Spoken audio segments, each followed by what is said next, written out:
తెలంగాణలో డిగ్రీ పూర్తి చేసిన వాళ్లకి ఇది నిజంగా ఒక గోల్డెన్ ఆపర్చునిటీ. ఎలాంటి అవకాశమంటే, ఒక మంచి లైఫ్, సమాజానికి సేవ చేశామన్న సంతృప్తి, భవిష్యత్తుకి భరోసా ఇవన్నీ ఇచ్చే ఒకే ఒక్క అవకాశం. ఇది మీ జీవితాన్ని, మీ కెరీర్ను పూర్తిగా మార్చేయగలదు. దాని గురించే మనమిప్పుడు మాట్లాడుకోబోతున్నాం. సరే, ఈ అవకాశంలో అందర్నీ ముందుగా అట్రాక్ట్ చేసేదేంటో తెలుసా?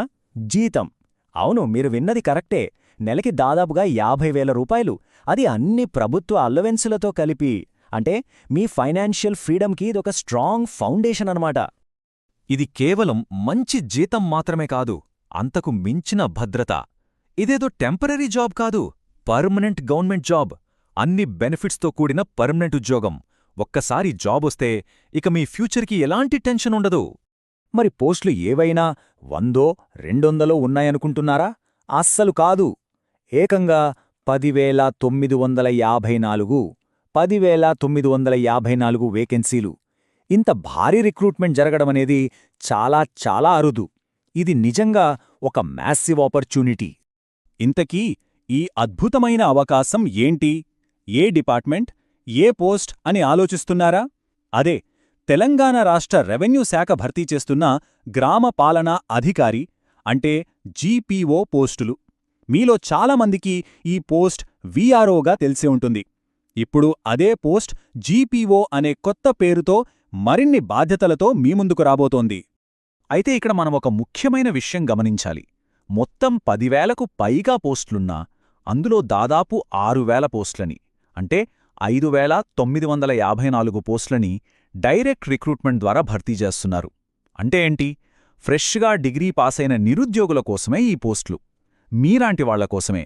పైగా ఈ జాబ్స్ తెలంగాణలోని అన్ని జిల్లాల్లోనూ ఉన్నాయి. సరే, ఇంతకీ గ్రామ పాలన అధికారి అంటే జీపీఓ అసలు ఏం చేస్తారు? వాళ్ళ రోలేంటి? సింపుల్గా చెప్పాలంటే, ప్రభుత్వానికి, ఊర్లోని జనాలకి మధ్య ఒక బ్రిడ్జ్ లాంటి వాళ్ళు. విలేజ్ అడ్మినిస్ట్రేషన్ సిస్టంలో ఇది చాలా పవర్ఫుల్, ఇంకా గౌరవప్రదమైన ఉద్యోగం. ఇక వాళ్ల డ్యూటీస్ విషయానికొస్తే చాలా కీలకమైనవి ఉంటాయి. ల్యాండ్ రికార్డ్స్ మేనేజ్ చేయడం, పహాణిలాంటి డాక్యుమెంట్స్ ఇవ్వడం, ఊర్లో గవర్నమెంట్ స్కీమ్స్ అందరికీ సరిగ్గా అందుతున్నాయా లేదా అని చూడటం, ఇంకా వరదలు, తుఫాన్లొచ్చినప్పుడు నష్టాన్ని అంచనా వేయడం, ఇలాంటివన్నీ వాళ్ల బాధ్యతే. వీళ్ళు నేరుగా మండల రెవెన్యూ ఆఫీసర్కి రిపోర్ట్ చేస్తారు. ఇంత మంచి ఉద్యోగానికి కావాల్సిన క్వాలిఫికేషన్స్ ఏంటి? సెలెక్షన్ ప్రాసెస్ ఎలా ఉంటుంది? ఆ డీటెయిల్స్ ఇప్పుడు చూసేద్దాం. ఇప్పుడు ఈ ప్రశ్న మీకోసమే. మీకు కావలసిన అర్హతలు ఉన్నాయా లేదా? ఈ జాబ్కి కావలసిన క్వాలిఫికేషన్స్ చాలా సింపుల్. అవేంటో చూసి మీకవి ఉన్నాయో లేదో ఇప్పుడే చెక్ చేసుకోండి. అర్హతలు చాలా చాలా సింపుల్. జస్ట్ ఏదైనా డిగ్రీ పాసై ఉండాలి. యూజీసీ రికగ్నైజ్డ్ యూనివర్సిటీ నుండి బ్యాచిలర్ డిగ్రీ ఉంటే చాలు. బీఏ, బీకాం, బీఎస్సీ, బీటెక్, మీ గ్రూప్ ఏదైనా సరే మీరు ఎలిజిబులే. ఇక ఏజ్ లిమిట్ విషయానికొస్తే 18 నుండి 34 ఏళ్ల మధ్య ఉండాలి. అయితే ఎస్సీ, ఎస్టీ, ఓబీసీ కేటగిరీల వారికి గవర్నమెంట్ రూల్స్ ప్రకారం ఏజ్ రిలాక్సేషన్ కూడా ఉంటుంది. ఇక సెలెక్షన్ ప్రాసెస్, ఇది చాలా క్లియర్గా, ట్రాన్స్పరెంట్గా ఉంటుంది. 3 స్టెప్పులు. ఫస్ట్, ఒక రిటన్ ఎగ్జామ్ ఉంటుంది. అందులో క్వాలిఫై అయిన వాళ్లకి డాక్యుమెంట్ వెరిఫికేషన్. ఆ తర్వాత డైరెక్ట్ పోస్టింగ్. ఇక్కడ అందరూ గుర్తుపెట్టుకోవాల్సిన మెయిన్ పాయింట్ ఏంటంటే, దీనికి ఎలాంటి ఇంటర్వ్యూ లేదు. చూసారా? ఇంటర్వ్యూ లేదు అంటే దాని అర్థమేంటి? మొత్తం సెలెక్షన్ అంతా రాత పరీక్ష మీదే ఆధారపడి ఉంటుంది. మరి ఆ ఎగ్జామ్ని క్రాక్ చేయాలంటే మన గేమ్ ప్లాన్ ఎలా ఉండాలి? ఇప్పుడు డీటెయిల్డ్గా చూద్దాం. ఈ రిటర్న్ ఎగ్జామ్ మొత్తం 150 మార్కులకు ఉంటుంది.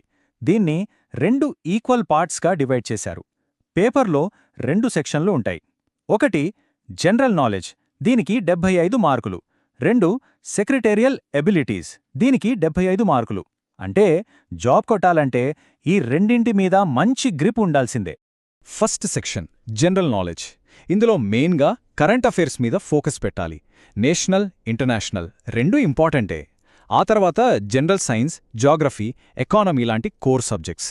అన్నింటికన్నా ముఖ్యంగా Indian constitution, Telangana history, Telangana ఉద్యమం, ఇంకా స్టేట్ గవర్నమెంట్ స్కీమ్స్ మీద స్పెషల్ ఫోకస్ పెట్టాల్సుంటుంది.